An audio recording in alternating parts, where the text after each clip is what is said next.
How could you not love waking up to this view every day?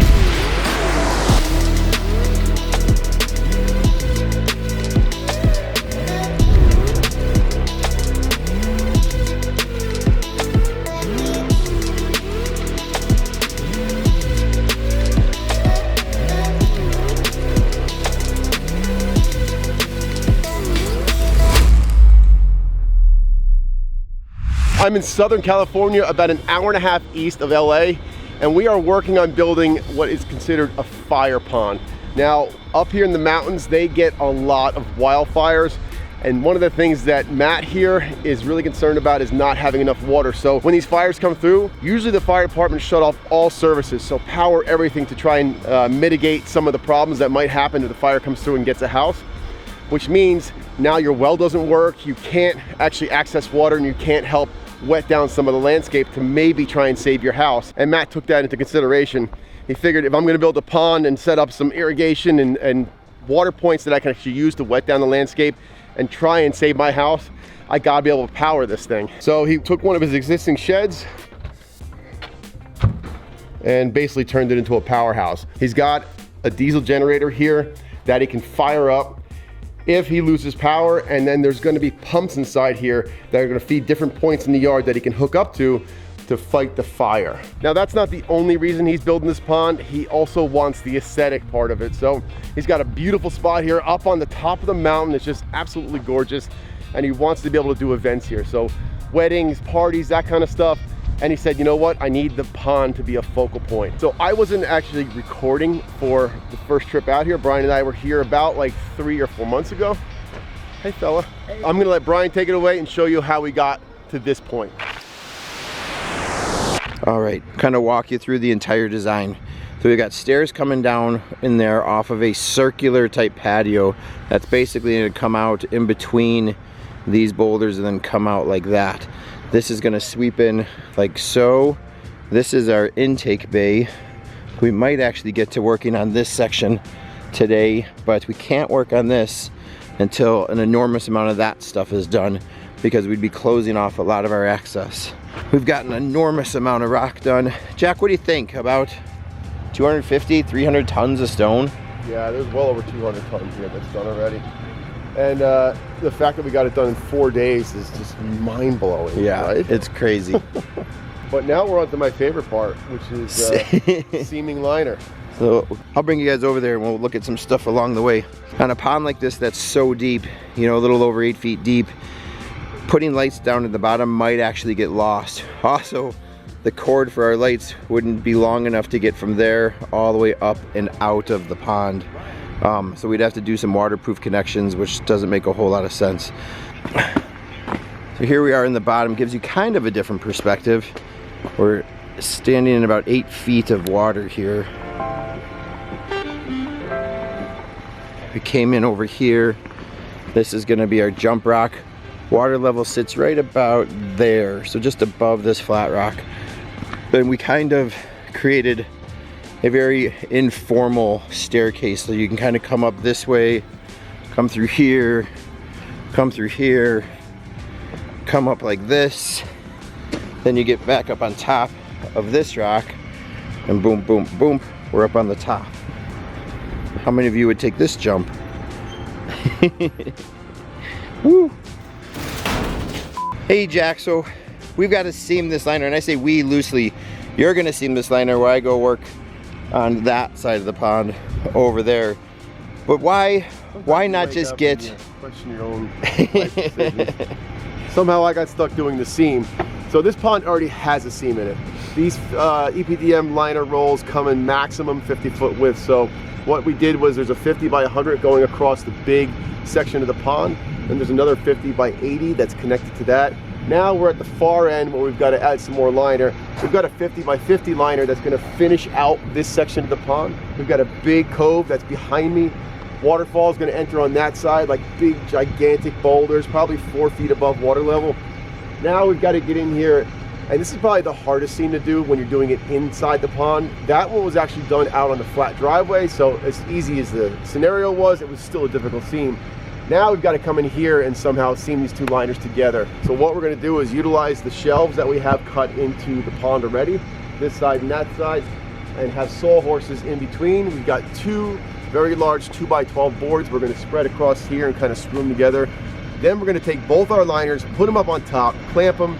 I got to clean everything real good. Then we got our solvent. Then we're going to put our double-sided seam tape, which is going to stick them both together. And then we're going to go across the whole top with a cover tape, which should make this thing totally waterproof. Awesome. So just an easy, simple trick. A whole lot easier if we can get a flat board underneath the liner. This gives us a nice rigid surface for the seam tape to sit on. Also helps us maintain a straight line. So the liner has a factory cut in it, and so we found that we're gonna get this all cleaned up all the way over to that side. As we get down to the very end, we're gonna have to pull this whole liner in order to seam the last 20 feet over there.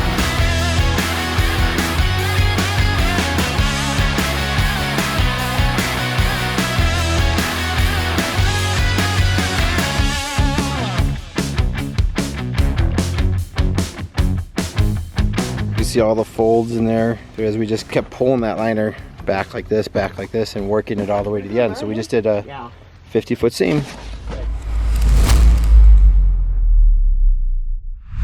Hey Jack. Yeah. What do you got going on? We are setting the biggest rock on the job. This is actually the frame rock for the main waterfall that's going to come into the pond. It's about 8 feet tall.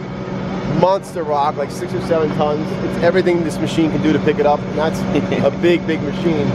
And we're gonna try and set it down now and make it stay in place. This is gonna be interesting. This is gonna be awesome. Look at the size of that thing. Camera never does it justice.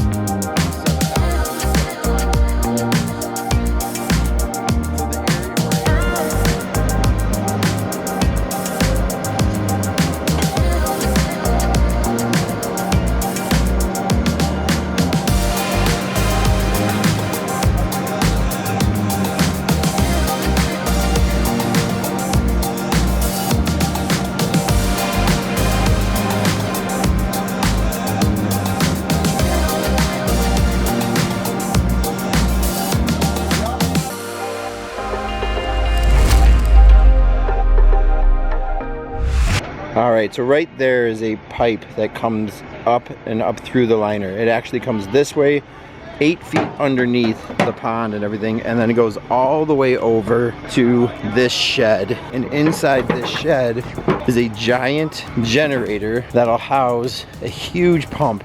And the whole purpose of the shed and that pipe on the bottom is to be able to pull the water out of that pond in the event that a fire were to start someplace up on this mountainside or back over there. And in the last 5 years, they've had 2 forest fires come within, like I said, a few thousand yards of their house. So if we come into the shed over here, you can see his big generator. This is the line that'll come in from the pond, and then the pump sits kind of in this space right in here, and that's the discharge. So that's the suction line from the bottom of the pond, and then that's the discharge to feed everything. He'll also be housing his other 2 pumps that are feeding the waterfall in here as well. So we have 2 30,000 gallon per hour pumps that'll be sitting in here next to this, that'll then suck water from our intake bay, which is right in that area. So we didn't finish the intake bay because we needed machine access in order for them to build that wall over there. So there'll be 2 suction lines that come from here this way over to the pump house, and then there's lines that already go all the way up. You can see Omar and his guys working on this retaining wall here. There's actually going to be a patio that comes right out over the top of this and then overhangs the water down in there, and then stone steps will come down from that patio down back in through there and allow the grandchildren and adults to get in here and go for a swim.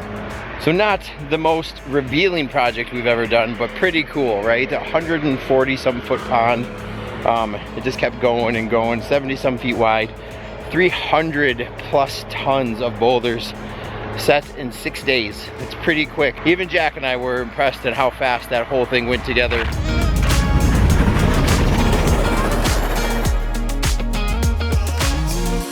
So we are in a really good spot now, right? Yeah, well, there's water in the pond, right? This pond is going to be well over 100,000 gallons by the time it's full to the top. Our next order of business is to get down that far end and start on that massive waterfall going up the hill to the first constructed wetland filter. But you guys are going to have to come back for the next video to watch us get started on that. I promise you it's going to be amazing. Brian, what do you think about the selection of rocks that we have to work with up there? Well, the selection of rock we had the first time was pretty amazing. The selection the second time around is even better than the first time. You guys is saying a lot, right? Yeah, you guys are not going to want to miss these killer waterfalls. Get over to Team Aquascape, subscribe to Brian. He's doing a great job over there. I'll link that below. Of course, subscribe here. Hit the like, and we'll see you on part 2.